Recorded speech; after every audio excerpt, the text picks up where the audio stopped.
Sio, saya Ale dan ini Bicara Saham. Kali ini kita akan membahas emiten yang memiliki bidang usaha perdagangan besar karet dan plastik dalam bentuk dasar, yaitu PT Lotte Chemical Titan dengan kode emiten FPNI. Seperti yang dikutip dari investing.com, IHSG atau Indeks Harga Saham Gabungan tumbang hingga minus 1,6% ke harga Rp6.936 pada penutupan perdagangan hari Jumat 17 Juni 2022. Indeks LQ45 dan Kompas 100 juga mengalami nasib yang sama dan ditutup pada zona merah.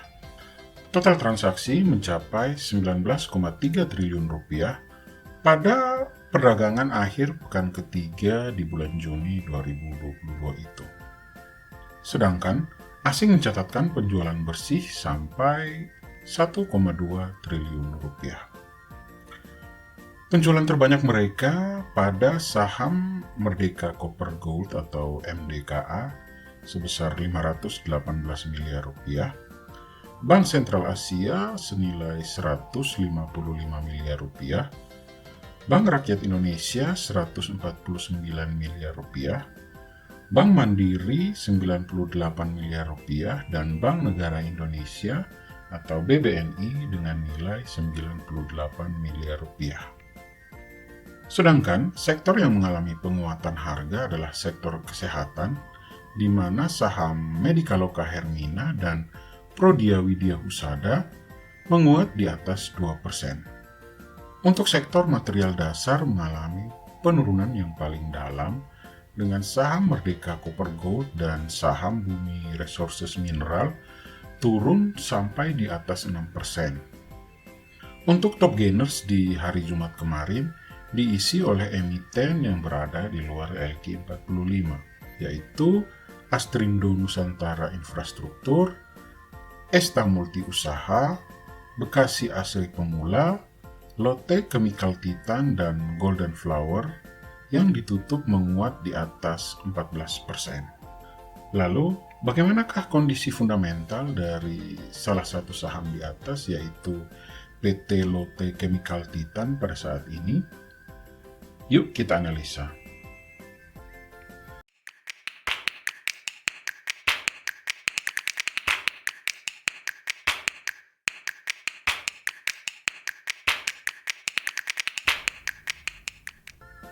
Lotte Chemical yang merupakan induk dari FPNI berencana untuk mendirikan perusahaan di Amerika Serikat pada paruh pertama tahun 2022. Pendirian ini bermaksud untuk bisa mengatur bisnis bahan baterai mereka. Selain itu, langkah Lotte Chemical juga bertujuan untuk mengumpulkan Rp574 triliun dalam penjualan di tahun 2030 yang akan datang, dengan cara meningkatkan proporsi bisnis khusus dan ramah lingkungan yang memiliki nilai tambah tinggi. Secara khusus, perusahaan berencana untuk merambah ke pasar Amerika Serikat yang belakangan ini berkembang dengan sangat pesat, berkat peningkatan permintaan kendaraan listrik dan perluasan investasi produsen baterai.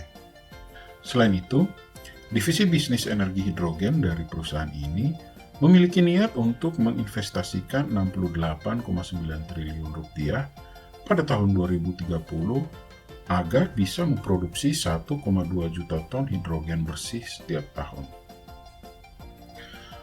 Untuk jumlah aset yang dimiliki oleh FPNI, berdasarkan laporan keuangan pada kuartal pertama tahun 2022 adalah sebesar Rp2,9 triliun, yang terdiri atas Rp1,3 triliun liabilitas dan Rp1,6 triliun ekuitas.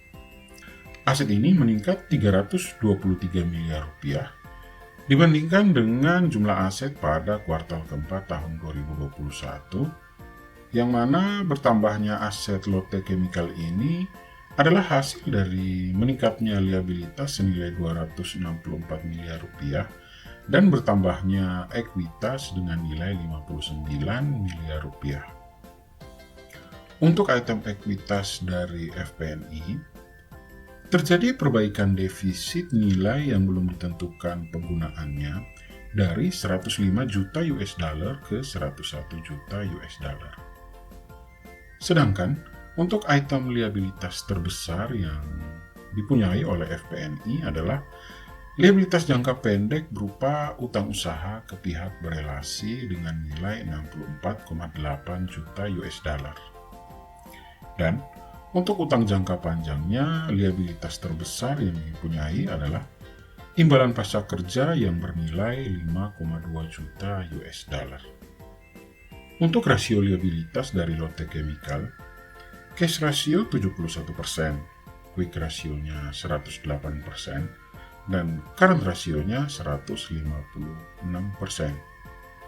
Sedangkan untuk rasio debt to equity memiliki nilai 89%. Ini berarti jumlah kas dari Lotte Chemical cukup untuk membayar utang jangka pendek yang menjadi tanggung jawab dari perusahaan. Sedangkan untuk total utangnya masih dalam batas wajar dengan nilai 89% dari total ekuitas yang dimiliki perusahaan.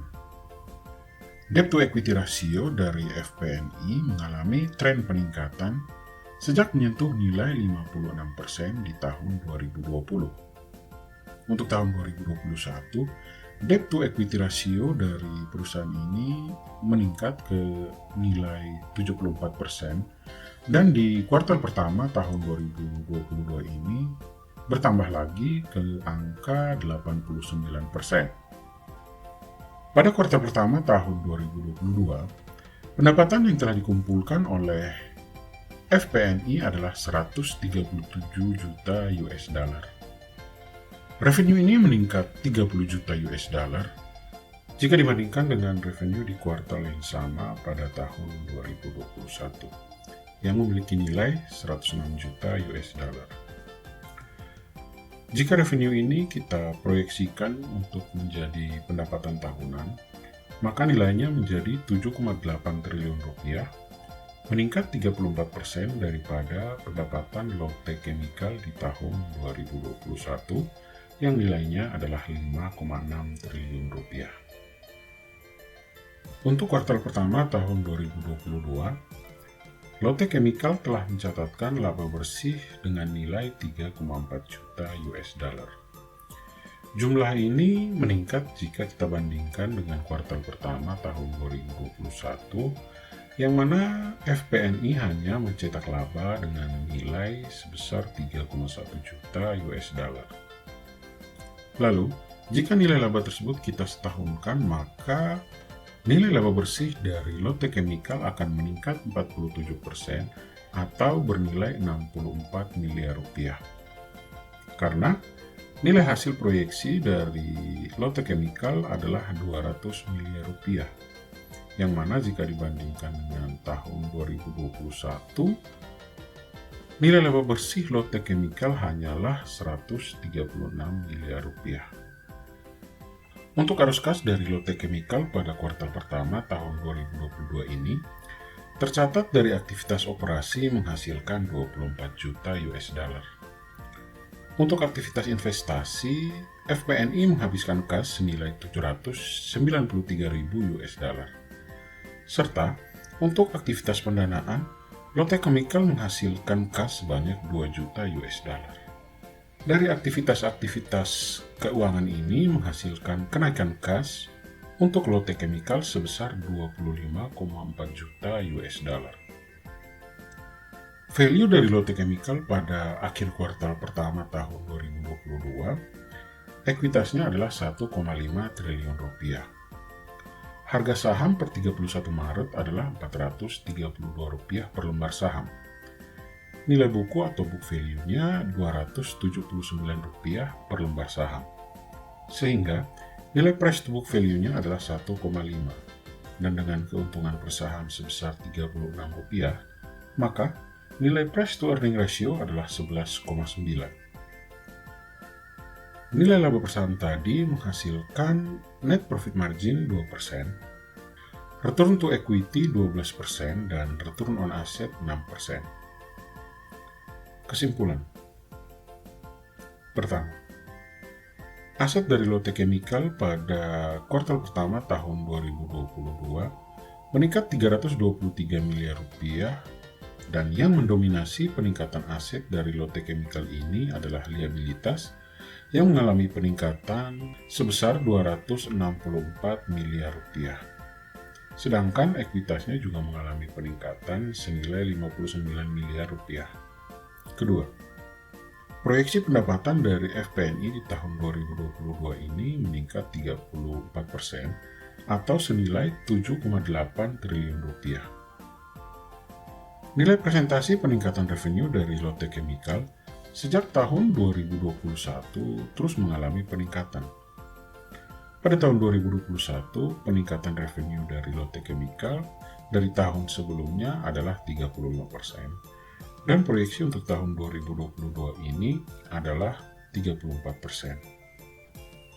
Ketiga, proyeksi laba bersih dari Lotte Chemical di tahun 2022 ini adalah 200 miliar rupiah. Meningkat 64 miliar rupiah dibanding laba bersih di tahun 2021, dan sejak tahun 2020, laba dari Lotte Chemical terus mengalami kenaikan setelah di tahun 2019 Lotte mengalami kerugian. Keempat, persentase utang dari FPNI sebesar 89% dari ekuitas yang dimiliki. Persentase ini meningkat dibanding tahun kemarin yang mana memiliki nilai 74%. Debt to equity ratio dari FPNI mulai mengalami peningkatan sejak tahun 2020, di mana DER dari FPNI pada tahun 2020 adalah senilai 56%. Di tahun 2021, debt to equity ratio itu naik ke 74%, dan di kuartal kedua tahun 2022 ini kembali mengalami peningkatan ke 89%. Kelima, investasi ke Lotte Chemical pada saat ini menurut saya kurang menarik. Alasannya, menurut saya fundamental dari perusahaan ini belum terlalu kokoh. Keuntungannya masih tipis dan belum konsisten. Walaupun demikian, perusahaan ini berhasil untuk mengendalikan liabilitas atau utang mereka, sehingga kemungkinan untuk bangkrut itu sangat kecil. Keenam, untuk harga dari emiten ini per tanggal 18 Juni 2022 masih under value, dengan price book value 1,9 dan price earning ratio 15. Ketujuh, dari sisi analisa teknikal pada saat ini, jika kita menggunakan metode stokastik, harga saham dari Lotte Chemical telah berada pada fase jenuh beli. Persilangan yang menandakan perubahan tren atau dead cross belum terjadi, tapi sinyalnya sudah kelihatan. Ini menandakan beberapa hari ke depan koreksi harga bisa saja terjadi. Pendapat saya, PT Lotte Chemical adalah perusahaan yang oke, dan tim riset dari Ale Bicara memberi rating untuk PT Lotte Chemical B. See you. Demikianlah review singkat dari PT Lotte Chemical. Review ini bertujuan untuk memberikan pertimbangan dalam melakukan investasi. Silakan like, share, dan subscribe untuk bisa selalu mendapatkan update review dari saham lainnya. See you semua, kita bertemu lagi di video selanjutnya.